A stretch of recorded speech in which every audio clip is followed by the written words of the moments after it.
Hey gamers, welcome back to Square One Games. My name is XONEVANT and we're here to continue our behind the scenes look at SOG, and today we're still going to be in After Effects and we're going to be talking about the last portion of our daily dose kind of behind the scenes look or whatever. It's going to be the outro, and let's go ahead and click on After Effects. And if you've been following along, we've went through all the green sections here, which was our intro.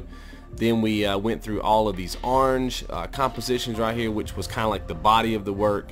The blue ones here, remember, those were kind of an additional full screen type overlay for the daily dose, which is kind of what you're watching right now. Like if you look at the bottom of the screen, let me show you right here. Like if you're looking at the bottom of the screen right now, kind of in this area, let's get this pulled up. In this area right here, you should see it on your screen right now.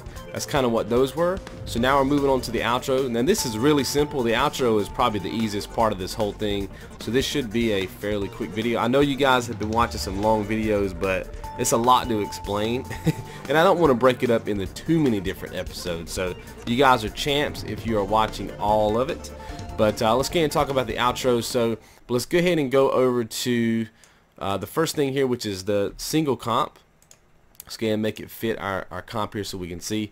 So the first thing I do, remember, always working from left to right. I come in here, I click on this, change it to whatever the next number is. Change this as well, 33. And then I come down here to where it says Friday. Obviously, I'm just going to go up one day. Key in the good old Saturday. Hopefully I don't misspell it. And it's obviously February the 2nd, and then I just basically go in here and just update my title. So that's behind the scenes of SOG 3.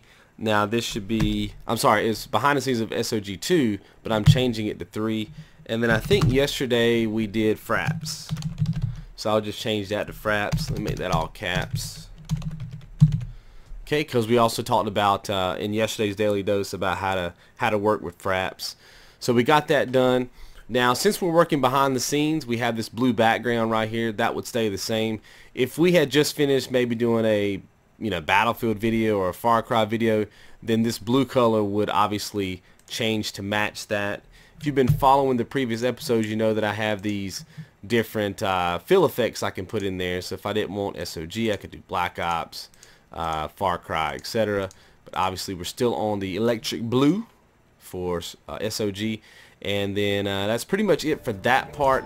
Now what we do in here is we have 3 different videos down here, because what this is right here is a video, and I want the video to be playing during the outro. So if yesterday's episode was just a regular daily dose with only one video in it, then I would replace this top one with that video. But since it was a double dose, we have to take that one off and highlight these 2.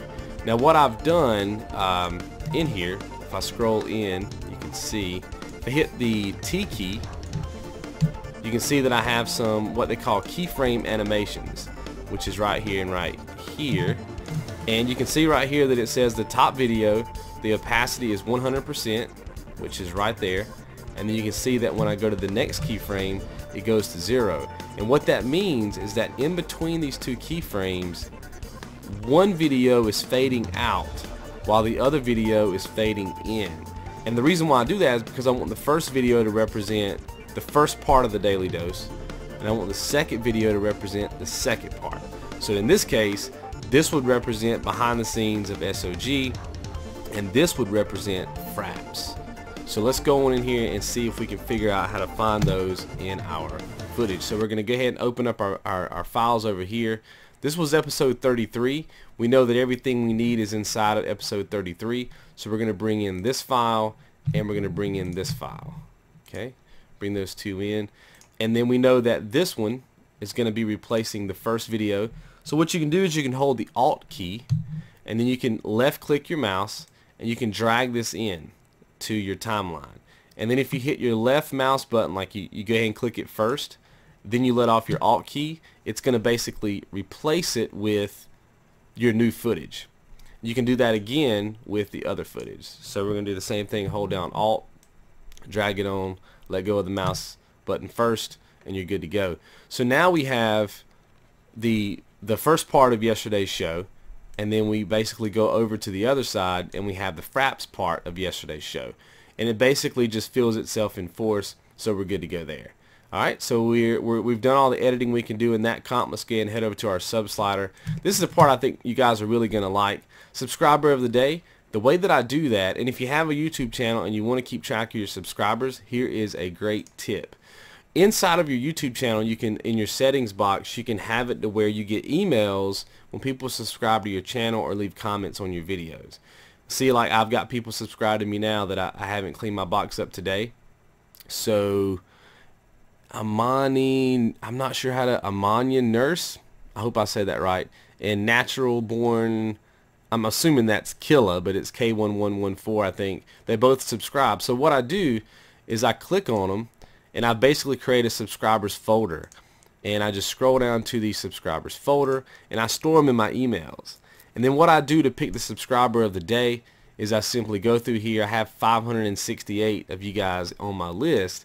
And what it does is it breaks it down by the date in which you subscribed. So obviously, if you're number 1 on the list, meaning the 2 guys that just subscribed right here, it tells you what time they subscribed and what date they subscribed. So we're like, this is more like February right here. So what I do is I just go all the way back to the beginning, all the way back. Sometimes this takes a second because it's slow to load. You can see these ones that I've already clicked on, right? They've already been on the channel as a subscriber of the day at some point from January 1st until now, all these guys. And then what I do is I just find the next one on the list, and in this case it's Mr. Siron 23. You are the lucky dude today. So what I do is I just highlight your name right here, hit Control C to copy it, and I bring it into After Effects, and I basically just replace it by hitting Control V. And for whatever reason it always has a space in it, so I have to delete and then backspace. And then the next thing I do, because some people have like if I click on this dude, I'll show you. See how up here in the URL, if you delete all of this kind of nonsensical stuff, it still has his name, Mr. Siron 23. Sometimes that's different. So I do make sure that I go to your channel and make sure that whatever's behind the user / portion of your name is what I put in this portion of the comp, because sometimes it's different and I don't want to put, you know, the wrong thing in there. So I do double check that, and there you go. And then obviously that'll have an annotation around it when we put it up on the channel. We can send some traffic your way, and you know, maybe some of you guys who like to watch various content, well, I'm giving you that opportunity in the outro. And if you've subscribed to the channel, then one day you will be up there. So you know, if the Daily Dose episode gets 1,000 views, and that's 1,000 people who's going to know that you're the subscriber of the day. And you know, we just help each other grow. That's kind of how I look at it. Obviously I can change the colors here too if I wanted to by you know, clicking on my effects. I think I only have one in there now, but obviously I could put more and change that. So once that one's out of the way, then I go to the sub image. Now I think on this particular subscriber it's just the user profile, but if he had, I don't know if he has it over here, yeah, it's just the user profile. But normally I just copy this JPEG image by hitting save image as and then putting it in a folder. But what I've done is I have basically a user one here, so I just eyeball that off and put it on. And obviously if he had a channel picture, I would just load it in and it would be there. And that's it. That's all for the outros. So now when we go back to the overlay, we can actually see that everything that I did has kind of you know, completed itself in my master comp. So one thing I need to change left, I need to change this to today's episode. I'm not going to do it now, but obviously I would just go into my recap panel and change that to whatever we're talking about today. So I'm not going to do that now because I think we talked about that enough yesterday, but I just need to change that picture. And the only other thing I have left to do is to make sure that all of my dates are updated, because obviously you'd be watching this on Sunday, which will be the 3rd. I think it says the 27th now. I'm not going to do that now because I think we've covered that already on previous tutorials, but obviously I would just go in here and do 3, 4, 5, 6, 7, 8, 9, and then put my triangle over here. So that's it. I mean, it's pretty simple for the outro, and obviously I would just you know, go into my overlay and make sure that my work area is in the outro portion of it. Go over here to composition, make the movie, and just like we talked about in yesterday's episode, I would make sure that this has an alpha setting to it so that I can keep the transparency. RGB plus alpha, hit OK, put it in a folder, and we're good to go. So that's it for now, and I'll see you guys in the next one. You guys be good. Okay gamers, I wanted to take the second part of this this double dose here and show you guys something pretty cool on the internet. It's a good resource to get graphics from and stuff like that. So let me go ahead and show you kind of what I'm talking about. If you head online and you go to videohive.net, I think a lot of you guys have asked me this in comments too, like, where do you get all your graphics? Well, I would say about 75 to 80% of everything on my channel is my own. You know, stuff that I've created on my own from scratch via using, you know, graphics from games and stuff like that. But it's kind of my own brainchild. On the other hand, some of the stuff, there's no way that I could spend that much time to get these projects done and still have enough time to move everything along with the channel. So I head up here to this site, and I wanted to give you a pretty cool example. I'm a member of this site. I buy from this site. Not just for YouTube stuff, but for client stuff as well. You can buy licenses for the stuff, so it's royalty free. As long as you buy the license, you buy the correct license, and you don't break any rules, then you can use the graphics for whatever you want. You can see that I have a balance of $2, two big ones. I spend a lot on here. I could come on here and just look for days. There's really cool stuff. If you become a member of the site, you get one free file a month. They give it to you for free, so it's pretty cool. But I did want to show you that this is one of the files that I downloaded. Now, I'm going to go ahead and play this for you and see if you can kind of guess what I used this in. I'll give you a second. Time's up. When I did Assassin's Creed, I was having a hard time coming up with the graphics. I said, man, how do I want this thing to be? Do I want it to be like an Animus where it's all white and there's lines going everywhere and then like the image shows up? Like, how do I want it to be? But if you look at the Assassin's Creed, all the Assassin's Creed characters, they always have like really elaborate decorations on their costumes, right? It's like their costume is made up of multiple layers. And I got to thinking, I was like, man, it'd be nice if I had like a banner fall down in this museum setting, and it would be the red, white, and blue colors, right? Because that's kind of where they went with his outfit this time around. Came on to videohive.net, and I searched for a couple of hours, and I finally stumbled across this. And it goes to show that this is like a collegiate sports athletic kind of thing, but it's easy to take something that you see and then make it your own, right? So what I did is I bought this project file. I think it was only like $10, so I purchased it, and then I came into After Effects and I basically pulled it up. Now this is what you're seeing that I did. I basically took one of the flags, took one of those banners, I actually cut off the bottom of it and kind of reshaped it to fit what I wanted it to be. And if I hit my 0 key, you can see that it like will animate down. See how it kind of drops down like that? And there's nothing behind it. Remember we talked about transparency the other day, so there's nothing behind it. And I said, man, I can use this, but I want there to be 3 of them. So basically I went in and I copied and pasted them so that I would have 3. So I have my background banner right here. I have my middle banner, which ended up being white. And remember I had all my unlocks there. I can highlight those for you. Remember we had the agenda if you follow the channel, because I did the road to 1,000. And let me get and put this over here so you can see those showing up. And so that's where I listed all the unlocks and any of the missions that we were completing. Obviously all that's generic right there. You know, it's just generic. I think that's like Medal of Honor Warfighter icons right there. But it's all generic. This is kind of before I actually did all my post work on it. And then I did a foreground banner which has the logo on it. So each one of these different banners, you can see that it looks weird in here, because it looks like the Assassin's Creed logo is at the bottom, but all I did up here was basically mask it out. So I took my mask tool and I cut out what I didn't want. And I'll explain masking when we get into the summer, but I just took out what I didn't want and I just moved the image up, and that way it fell. And then all I did to get the background footage, because remember all this is transparent, if I turn this off it's going to appear as if it's white, as if the banners are laying on something that's white.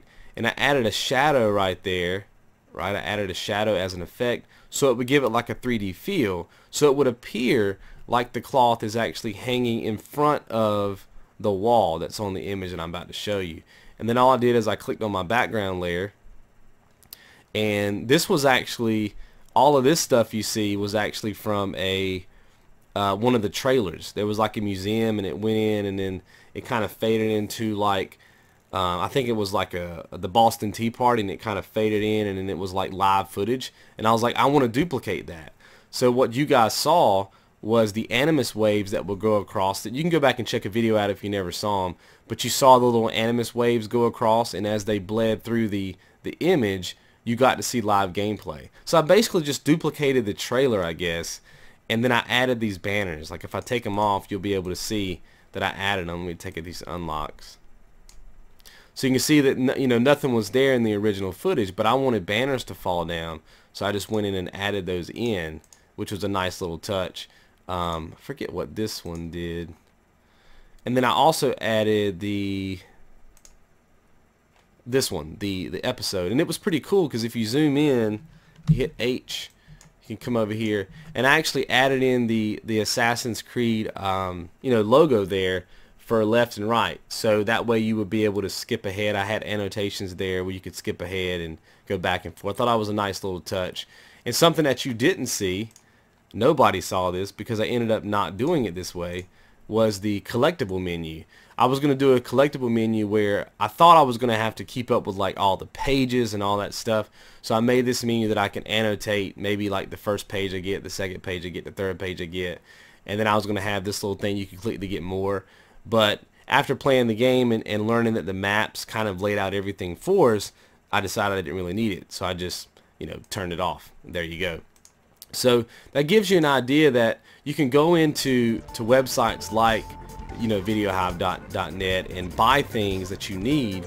Let's say again, maybe you're doing that project for school and you need some clouds in the background because maybe you're talking about clouds for like your class in school. Then you can have that stuff playing in the background while you talk over it. But if you don't have time to go out and film clouds, right, and time lapse and all that stuff, if you got $5, you're good to go. So if you ever want to check out videohive.net and give that a try, and then also RevoStock is another good site. I don't like this site as much. I feel like it's not as clean, that the presentation is not that clean, but definitely videohive.net is real clean. You can also go up here and check out other things like website designs, 3D models, stuff like that. Maybe you're doing a project and you need like a car, so you can come in here and actually buy 3D model cars, and then you can put them in your 3D model program and zoom them around however you want to. So it's pretty neat. Another thing that I think a lot of YouTubers might need is music. So if a lot of times when you put copyrighted music on videos, they get flagged for copyright, or you get strikes or whatever, but you can actually come in here and buy music from their audio jungle, and you can use those to do whatever with. And a lot of times you hear those playing in the background of my videos, so I think you're probably hearing it in this video as well. You've heard it at some point during this video. So anyway, it's a great resource. Stuff is not as expensive as you think. I think some of the pricier ones on here are about $35 or $40, but those are really high-end stuff, and I don't know that you will need anything that high-end for YouTube. But if that's what your project calls for, then gotta do what you gotta do. But anyway, that's my little helpful tips for you today on the internet. Check out these sites if you want to. Remember, I do not get paid. This is strictly me just trying to help you guys out and give you an idea about what I do behind the scenes here at SOG. So I hope you enjoyed, and I will see you guys in tomorrow's episode. You guys be good.